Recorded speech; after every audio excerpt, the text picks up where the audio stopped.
여러분 점심 잘 드셨습니까? 오후 3시쯤 됐습니다. 그래서 아침에 말씀드렸던 것을 조금 이어서 설명드리고자 합니다. 오전에 뉴스를 보니까 조국의 회고록이 아주 장안에 화제가 되어 있네요. 조국하고 이준석이가 지금 장안에 화제가 되어 있는 것 같은데, 조국의 문제에 대해서 더불어민주당 송영길 대표가 100배 사죄한다는 성명서를 발표해서 아마 이것이 상당한 파란이 일어날 것 같은데, 이것이 어떤 의미에서는 앞으로 대선을 앞두고 친노파와 골수 친문파와 또 약간의 온건파들 사이에 갈등이 일어나서 더불어민주당의 분당의 요인이 될 수도 있다고 생각이 됩니다. 마찬가지로 이준석의 등장, 파문도 국민의힘의 분당의 요인으로 작용할 수 있습니다. 우선 이와 관련해서 제가 약간의 애정을 아직도 가지고 있는 국민의힘에 대해서 한마디 코멘트하고 싶은 것은, 지금 이 나경원, 주호영, 그리고 뭐 홍문표, 조경태 네 사람이 지금 연대에서 붙은 셈이 되어 있는데, 본인들에게 좀 미안한 얘기지만 조경태 의원과 홍문표 의원은 빠지는 게 좋을 것 같습니다. 중도 빠지고, 그리고 그 정도의 지지도를 가지고 앞으로 뭐 한 일주일 사이에 그것을 극적으로 올릴 가능성은 많지 않다고 보이고, 그리고 경선을 하는 걸 제가 자세히 살펴봤는데 경선에서도 특별한 메시지가 없어요. 제가 옛날 민주당에서 대통령 후보 경선위원장을 해본 적이 있습니다. 그런데 경험으로 보자면 당선권에 들어있는 사람들은 분위기와 메시지가 좀 다릅니다. 그래서 두 분은 지금 오히려 빠지는 것이 더 명예를 유지하는 방법이 아닌가, 그런 생각이 들고, 주호영, 나경원 두 분은 앞으로 좀 더 해봐야죠. 해봐야 하는데, 현실적으로 명분상으로 조금 불리한 것은 주호영 의원입니다. 왜냐하면 사람은 제가 잘 아는 사람입니다. 아주 잘하고, 제가 대구에 갈 때마다 저에게 참 친절하게 잘 해주고, 얼마 전에 제가 그 말씀을 드렸는지 모르겠습니다만, 안 드렸구나. 개인에게만 얘기했는데, 대구에 갈 때 한 번 이 주호영 의원이 저에게 수성호텔에 예약을 시켜가지고, 수성호텔 201호가 박 대통령이 항상 머물다가 가시던 장소였대요. 그래서 그냥 폐쇄되어 있습니다. 그러니까 그대로 딱 박 대통령이 쓰던 침구, 가구, 사진이 그대로 있는 데예요. 그런데 그 수성호텔 호텔 사장이 저에게 특별한 배려를 해서 박정희 대통령 주무시던 데서 한번 자겠느냐. 좋습니다. 내가 그거 자겠습니다. 그리고 주호영 의원하고 밥을 먹고 노래방에 가서 노래를 실컷 부르다가 그걸 갔는데, 주호영은 악담을 좀 하자면 재미있는 악담인데, 그 사람은 마이크를 잡으면 한 20자리를 계속 지 혼자 불러요. 그래서 하다 내가 인내가 고개서, 야 주연 니 너무한다. 그래서 제가 마이크를 뺏은 적이 있는데, 이 사람은 나중에 마이크가 그저 공목이 부족하면 군가까지 부르는 사람입니다. 상당히 재미있고 서민적인 사람이에요. 그래서 난 주호연의 장래에 많은 기대를 걸고 있는데, 이번만큼은 김기현 원내대표가 있기 때문에 둘 다 경상도가 되는 것은 전략적으로 옳지 않습니다. 그래서 이것이 바로 주호영 의원이 이번에 대표 경선에서 나경원 쪽으로 밀어주고 빠질 수 있는 명분입니다. 그래서 그거 잘 생각해 보시고, 마지막까지 이준석하고 뭐 비슷비슷해질 수도 있는 거죠. 그러면 뭐 복불복이라고 다 해버릴 삼자가 대결을 할 수도 있지만, 그렇게 되지 않을 경우에는 주호영 의원이 명예롭게 양보하면 후세에 그 이름이 빛날 것입니다. 이건 내 국민의힘에 대해서 마지막으로 격려의 발언을 한마디 합니다. 오전에 제가 제가 재판받았던 얘기를 했는데, 재판 과정에서 박찬정 변호사, 장제원 변호사가 몇 년 동안 고생을 많이 해 주었습니다. 고맙게 생각하고요. 그런데 마지막에 대법원에 갔을 때 4인 이제 재판부인데, 재판장이 노정희 대법관입니다. 지금 중앙선거관리위원장 하는 사람입니다. 그런데 4사람 중에서 한 사람은 박근혜 대통령이 임명한 사람이고, 나머지 3사람은 뭐 문재인 대통령이 임명한 사람이기 때문에 결과는 뻔합니다. 제 죄목 내용이라는 건 뻔한 내용인데, 다만 정치적인 사건이기 때문에 그래도 마지막으로 파기환송을 해서 그냥 저에게 무혐의나 혹은 뭐 벌금 한 100만 원 때릴 줄 알았는데 저에게 집행유예 2년이라는 가혹한 형벌을 내리더라고요. 그런데 그 형벌 내용에 8천억을 이건희 회장이 노무현 대통령하고 무슨 뭐 밀거래가 있었겠죠. 당시에 이학수라는 삼성의 비서실장이 아마 그 거래를 성사시킨 것으로 아는데, 무슨 약간 그 법률상의 문제가 있었던 모양이에요. 그래서 그것을 좀 잘 처분해 주는 조건으로 사회에 환원한다는 뜻에서 8천억을 기증한 건데, 문제는 이 8천억을 가지고 노무현 대통령이 너무 좋아한 거예요. 그냥 자기가 받은 것처럼 좋아하고, 그걸 그거 가지고 사회 환원을 시키면 적당하게 무슨 뭐 어디 기증을 한다거나 뭐 건설하는데 그걸 보탠다거나 하는 것이 아니고, 그걸 특별하게 관리하라고 해서 당시 한명숙 국무총리에게 이걸 특별 관리하라고 지시를 했습니다.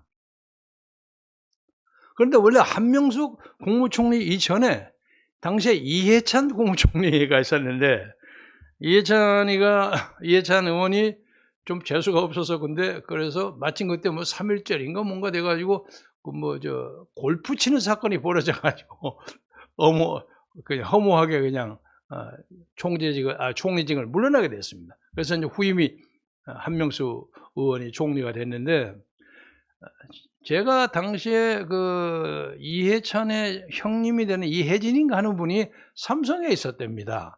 그래서 이제 삼성은 이해찬 의원 총리하고 좀 잘 협조를 하기 위해서 이혜진 형을 이 기획의 어떤 책임자로 임명을 했어요. 그래서 이혜진 형제가 잘할 수도 있을 것이다 하는 얘기가 신문에 많이 나왔습니다. 그런데 나중에 이해찬 의원이 저를 자기 명의를 회수해냈다는 거예요. 왜냐하면 자기는 아무것도 안 했는데 김경재가 둘이가 뭐 해먹을 거라고 얘기했다는 거예요. 그건 사실이 아니에요. 그리고 바로 그걸 한명숙으로 넘어갔는데, 문제는 한명숙의 문제입니다. 삼성 무슨 뭐 꿈나무 장학재단이라는 걸 만들었는데, 이름은 삼성인데 거기에 있는 이사장이나 이사가 전부 친노계층으로 만들어졌어요. 그러니까 뭐 차치고 퍼주고 그 사람들이 다 하는 거죠. 그래서 월간 조선의 그 보도에 따르면 발족후 한 1년인가 사이에 돈을 빼간 걸 보니까 뭐 박원순 시장도 7천만 원인가 받았더라고요. 그래서 하여간 그 친노파들이 38억인가 7억인가를 받아갔어요. 그러니까 완전히 그 사람들이 생각하기에는 친노파들의 못자리로 생각했던 것 같아. 고기만 일어나고 낚시해서 하나씩 빼가는 식으로. 그런 멘탈리티를 가지고 있지 않았나 하는 생각이 드는데, 나중에 이제 노무현 대통령이 물러나고 난 다음에 그다음에 다른 사람이 들어오지 않았습니까? 박근혜 대통령이 됐죠. 그러니까 삼성이 그것에 대한 영국권을 주장을 해가지고 거기 이사님, 뭐 이사장이 이런 사람을 또 삼성 쪽으로 다 돌렸던 모양이에요. 그러니까 삼성권이 되어버린 거죠. 그래서 여기에 친노파들이 굉장히 격앙했던 것 같아요. 그래서 삼성하고 거래하면 안 된다. 그런 안가품이 지금 이재용 부회장의 감옥소까지 갈 수밖에 없었던 그런 정치적, 사회적 배경이 아닌가 하고 짐작을 해봅니다. 아무튼 막판에 대법원에 기각을 했는데, 마지막으로 한마디 말하자면, 마지막 대법원에 상고를 할 때 전직 대법관을 지낸 아주 고명한 변호사, 저도 잘하는 변호사예요. 그 양반이 이건 무조건 다시 파기환송한다는 거예요. 자신이 있다는 거예요. 자기가 상고 의견서 하나 쓰면. 그리고 돈을 그동안 돈이 많이 들었습니다. 어려운 살림에 돈이 많이 들었는데 돈을 한 1,000단위 넘는 돈을 미리 주고, 또 나중에 이길 경우에 또 나머지 2분의 1을 준다는 식으로 그렇게 계약을 해가지고 한 20페이지 정도, 한 10몇 페이지 정도의 의견서를 써서 보냈는데 기각하고 돼서 제가 그냥 집행유예를 받게 됐는데, 제가 이 얘기를 새삼스럽게 하는 얘기는 그 당사자인 전직 대법관 변호사가 그 사건이 벌어지고 저하고 잘하는 사람이요. 한때 교회도 같이 다니던 사람인데 저한테 아유 미안합니다 하는 전화 한마디 안 하더라고요. 그래서 제가 제 아들놈도 미국에서 변호사하고 있습니다만은 법관들의 어떤 윤리성, 도덕관 이런 문제에 대해서 제가 제 아들놈에게 열심히 얘기했습니다.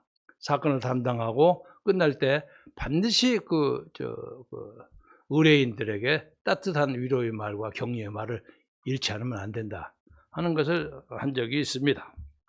오늘 제가 주요해서 말씀드리고 싶은 것은, 지금 여러 정당이나 정치단체에서 태극기 세력이 무슨 정당을 만든다고 하니까 극우 세력이 뭘 만든다는 거예요. 그래서 내가 여러분에게 묻겠습니다. 극우가 무슨 뜻입니까? 극렬한 우익이라는 뜻인데, 그래, 극우의 특징은 뭘까요? 제가 보기에는 극우라는 것은 옛날 반공청년단 이런 것을 상상하시는 모양인데, 그냥 무찌르자 오랑캐갖고 그냥 소위 좌익이나 이런 사람 무조건 찔러 죽이고, 또 좌익들은 대창 가지고 또 이쪽하고 그런 시절에 극우가 있었던 것 같아요. 그런데 지금 대한민국에 그런 극우가 어디 있습니까? 그래서 그 사람들이 우리를 극우라고 모으는 이유가 뭔가요? 우리는 자유민주주의를 지키고 시장 경제를 지키고 자본주의를 지킨다는 얘기예요. 그리고 한미 동맹을 지키고, 그 다음에 기독교 입국이라는 건 옛날 이승만 박사가 하신 말씀인데, 요새는 기독교 입국이라고 하면 다른 종교가 서운하게 생각하죠. 그래서 저는 정광 목사에게도 제가 그 얘기했습니다. 이거 기독교 입국이라기보다는 종교의 자유로 바꿉시다. 그거 좋습니다 이러더라고요. 종교의 자유가, 북한에는 종교의 자유가 없잖아요. 그런 것을 주장하는 우리 태극기 부대가 왜 극우입니까? 상대할 수도 없는 극우입니까? 이건 말이 안 된다고 생각해요. 그래서 극우에 대해서 구체적으로 무엇이 어떻게 문제가 되는지를 설명해 주시고, 또 하나는 아침에 윤석열 전 총장, 윤석열 씨에게 제가 몇 마디 하면서 빠진 것을 한두 마디 얘기하겠습니다. 윤석열 검사가 무슨 국정원 댓글 사건 문제에 대해서 제가 기억하기로는 확인은 안 해봤습니다. 틀리지 않을 겁니다. 틀리면 나중에 고치겠습니다. 댓글 사건 때문에 좀 미운털이 박혀가지고 대전 고검으로 좌천을 냈다는 보도가 있었습니다. 좀 화가 났겠죠. 그래서 그런 것을 이용해서 박영수 변호사가 특검이 돼가지고 옛날 자기가 데리고 있었던 윤석열에게 접촉을 해서 야, 너 이 일 좀 하지 않을래? 이렇게 설득했던 것 같아요. 근데 그 과정에서 우리가 주목할 만한 사실 하나가, 당시에 민주노총이 윤석열 검사를 수사 책임자로 만들라고 추천을 했어요. 참 기이한 일이죠. 아니 어떻게 민주노총에 윤석열 검사를 딱 꼬집었을까요? 그래서 거기에는 어떤 내밀한 어떤 교류가 있었나? 어떤 소위 말하는 내통 같은 것이 있었나? 이런 느낌이 들어요. 그래서 수사팀장이 됐는데, 결과적으로는 수사팀장으로서 했던 게 JTBC에서 했던 태블릿 PC 있죠? 거기에 10여 가지의 중요한 혐의가 막 나오지 않았습니까? 저도 그 혐의를 보고 깜짝 놀랐어요. 와, 이거 정말 이 박통, 약칭해서 박통 이거 지독한 사람이구나. 나도 당시에 그 옆에서 일을 한 사람이지만 이 사람이 이런 것을 해? 제가 그렇게 느꼈으니까 많은 사람도 그렇게 느꼈겠죠. 그래 나중에 조사해 보니까 전부 허망한 거예요. 그리고 그 사이에서 윤석열 수사팀장 검사가 그 관계자된 보사부 장관 이런 사람에게 야 왜 사서 고생하느냐 뭐 하느냐 하고 그 결론을 유도했다는 그런 증언들이 많이 있습니다. 보사부 장관이 거짓말을 하지는 않았으리라고 생각합니다. 그래서 결과적으로는 윤석열 본인은 인정하지 않으려고 했겠지만 결국 박근혜라는 사람을 마녀 사냥하는데 앞잡이한 사람이 됐어요. 결과적으로. 제가 그걸 지적한 겁니다. 그래서 그 혐의에 대해서 30년의 구형을 때리는 데에서 그 지나칠 정도가 아니라 이건 말이 안 되는 얘기라는 것을 이걸 풀어라. 이거 풀지 않으면 당신 뭐든지 못한다. 지금 조국의 뭐 시간인가 뭐 해가지고 일부 조국의 친문 세력으로부터는 지지를 받는 사람도 있겠지만 많은 사람으로부터 조국 개인에게 좀 대단히 미안합니다만 조롱을 받고 있지 않아요. 근데 조국의 그 혐의라는 것은 어떻게 보자면 윤석열의 100분의 1도 안 됩니다. 사실은. 지금 강남의 서초, 강남 뭐 압구정동 이런 데에 사는 좀 잘 사는 집안의 아주머니들, 주부들, 자식들 좋은 학교에 보내기 위해서 별짓을 다 합니다. 인터넷 갖고 무슨 증명서 만드는 거 무슨 또 무슨 음악 경연대 같은 거 급조해 갖고 뭐 1등상 특상 이런 거 만드는 거 외국에 가서 뭐 어디 가는 거 별거 다 있어요. 상상하지도 못한 거에 한 5, 60가지가 있습니다. 그리고 저는 확인은 안 해봤습니다만 직접 강남에는 그런 업자들이 많이 있어요. 이런 증명서 하나 만드는데 돈 얼마 준다. 많이 있습니다. 그러니까 조국 부부로서는 다른 사람도 다 하는데 속되면 다른 놈도 다 하는데 뭐 이게 대단한 거냐 이렇게 쓸 거예요. 그러나 그 자체가 본인이 됐고 특히 조국 변호사가 그 SNS를 통해서 얼마나 근사한 얘기를 많이 했습니까? 그것에 대해서 자꾸 이렇게 걸리기 때문에 국민들의 분노가 생겼으리라고 보고 그래서 아직도 조국도 진짜 조국을 지지하는 사람이 있어요. 조국 흑서도 있지만 조국 백서도 있습니다. 그건 사실입니다. 근데 조국이라는 사람이 큰 뜻을 가지고 대망을 가지고 있었는데 자기로서는 그 하찮다면 대단히 하찮은 사건 가지고 자기의 큰 뜻이 뭉개지는 것처럼 보이니까 억울하겠죠. 그러나 조국에게도 개인적으로 권고하자면 철저하게 사죄해요. 철저하게 사과를 하면 나는 조국에게도 젊은 사람이에요. 젊은 사람에게 미래가 있다고 봅니다. 나는 요새 어디 가서 농담 삼아 친구들에게 조국이가 하는 것이 하나 확실한 게 있더라.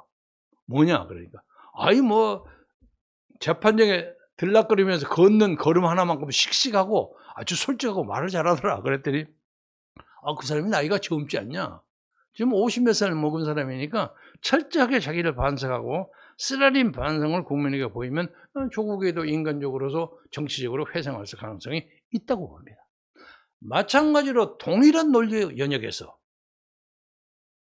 윤석열 씨가 아무리 그때 망나니 짓을 하고 망나니 짓 칼질하는 게 마녀 사냥을 했다 할지라도 그것이 새로운 시대를 위해서 받침이 되는 자기의 직원과 사제와 고해성사가 있다면 나는 윤석열에게 장래가 있다고 봅니다. 그런데 그것은 절대 죽어도 못하겠습니다.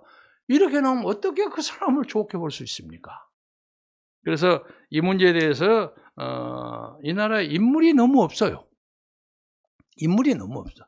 그리고 윤석열이라는 사람이 국민의힘에 가서 막 박수 받으면서 들어간다고 해서 만약에 이준석 군이라고 해서 미안합니다. 나이가 36이나 먹었는데 이준석 씨가 대표가 된다면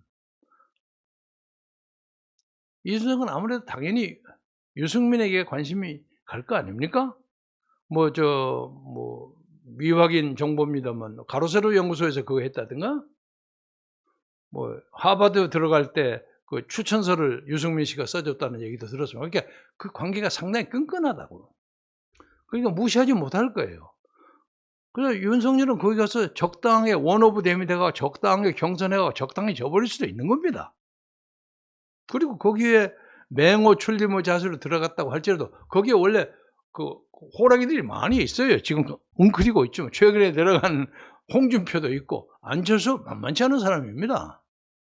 그래서 그런 문제에 대해서 이미지를 과감하게 쇄신하는 것이 국민의힘뿐만 아니라 윤석열 개인에게도 훨씬 도움이 된다고 생각하고, 저는 개인적으로 국민혁명당을 만드는데 지지하고 참여하려고 합니다. 그러나 우리는 어디까지나 이 출발이 국민의힘에 대한 불신 때문에 나온 겁니다. 현재로 봐서 국민의힘은 적당하게 캠페인하고 그리고 적당하게 지고 제2정당의 기득권을 유지하면서 다음번 국회의원 선거에서 또 적당하게 1당, 재수가 좋으면 아니면 2당을 해서 자기들의 기득권을 유지하고 요새 유행한 것처럼 적당히 야합해갖고 개헌도 하고 내각제도 만들고, 그러기 위해서 국가보안법은 시대에 어긋난다 해서 그것도 취소하고, 이런 식의 그 행패를 부리려고 하는 인상이 강합니다. 요새 많이 유행하는 광해군 시대의 그 정쟁 여러분 잘 아시죠? 광해군이 후금, 나중에 청나라예요. 청나라와 망해가는 명나라 사이에서 후금의 이 우기를 청산하는 이 기세 때문에 적당하게 균형 외교를 타려고 애를 썼는데, 이 썩어 빠진 중신들은 제조지은이라고 해서 명나라에서 충성을 바쳐야 한다는 것 때문에 이 광해군을 자꾸 엉뚱하게 몰아가지고, 광해군을 지지했던 사람이 북인이에요. 수가 적어요. 근데 여기는 서인이죠. 서인이 작당을 해가지고, 나중에 노론소론이 됩니다만 서인이 작당을 해가지고 왕을 드러내요. 자기들이 모략해서. 그래서 지금 이 국민의힘이 그런 옛날에 중신들이 하는 그런 짓거리, 그런 행태를 유감없이 보여주고 있습니다. 그래서 우리는 어떤 경우라도 마지막에 우리가 후보를 내고 어쩌고 한다고 할지라도 저 더불어민주당 문재인의 독재를 막기 위해서는 마지막에 반드시 단일화합니다. 반드시 단일화합니다. 이건 뭐 우리가 아마 창당대회에서도 선언할 겁니다. 그러나 그때 단일화하면 정식으로 토론하고 디베이트하고 전국 돌아다니면서 유세하고 해가지고 뽑아야 될 거 아닙니까? 그래서 우리는 단 1%라도 이길 자신이 있기 때문에 붙는 거예요. 만약에 지면 우리가 승복하는 거예요. 어떤 경우라도 문재인 독재가 다시 탄생하지 않도록 하는 데는 역사적 명제에 순응할 것입니다. 그래서 이런 과정에서 그 아까운 인재의 재질을 가지고 있는 윤석열이가 탄핵파하고 야합을 해가지고 뭘 한다는 것은 아마 윤석열 인생에서 가장 최악의 선택이 되리라고 생각합니다. 그래서 옆에서 보기가 안타까워서 한두 마디 했습니다. 그리고 말씀을 마감하면서 저도 감옥소를 몇 번 들락거렸습니다만, 감옥에서의 하루라는 것은 하루가 천년 같습니다. 많은 사람들이요, 인간 박근혜의 고뇌와 좌절과 그 슬픔을 이해하지 못합니다. 이래서는 안 됩니다. 당연하게 이 나라 언론도 박근혜 사면하라고 얘기해야 될 거 아닙니까? 뭐 하는 겁니까? 이재용이는 곧 사면될 겁니다. 백신 때문에 이런 것 때문에 할 겁니다. 근데 이재용과 박정희 연계할 거리가 있어요. 그러니까 이 정부의 고심은 이재용은 해줘야 되겠는데, 이거 같이 해야 되는데 이거 따로 뛰려면 욕먹을 거 아니야. 지금 고민하고 있는 걸로 제가 듣고 있습니다. 이럴 때 국민의힘은 뭐 하는 거예요? 박근혜, 이재용을 동시에 사면하고 석방하라, 이런 얘기를 하나도 못하는 사람들이 조국, 백선이, 흑선이 가지고 이러고 앉아있으니까 참 조선민족, 한민족 너무 한심하고 하는 그 자괴감이 듭니다. 국민 여러분이 이 문제에 대해서 발문하시고 크게 발언해 주셔서 시대를 끌어가는 중추적인 역할을 해 주시기를 당부드리면서 오늘 말씀을 마치겠습니다. 감사합니다.